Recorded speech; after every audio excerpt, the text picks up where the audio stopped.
জয় শ্রীকৃষ্ণ। রাধে রাধে।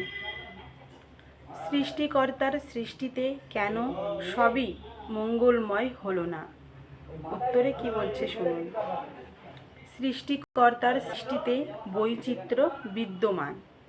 কেবল আলো থাকলে অন্ধকারের মর্যাদা থাকত না। কথাই বলে, দাঁত থাকতে দাঁতের মর্যাদা লোকে বোঝে না।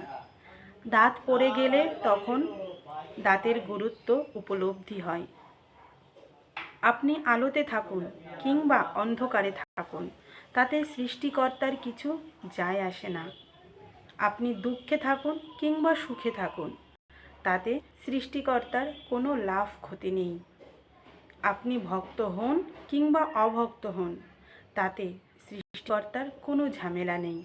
অর্থাৎ আপনি এই দুঃখময় জগতে থাকার বাসনা করে যন্ত্রণা ভোগ করতেও পারেন, আবার আনন্দময় বৈকুণ্ঠে যাওয়ার বাসনা করে নিত্য আনন্দ লাভ করতেও পারেন।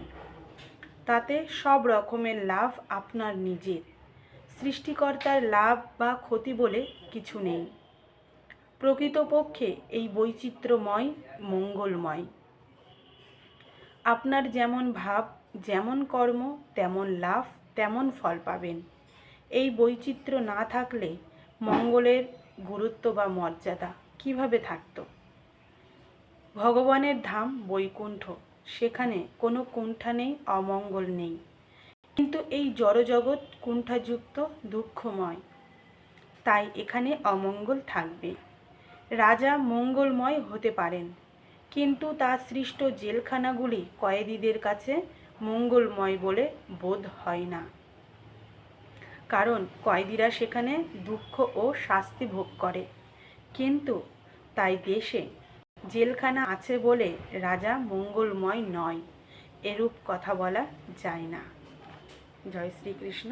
রাধে রাধে।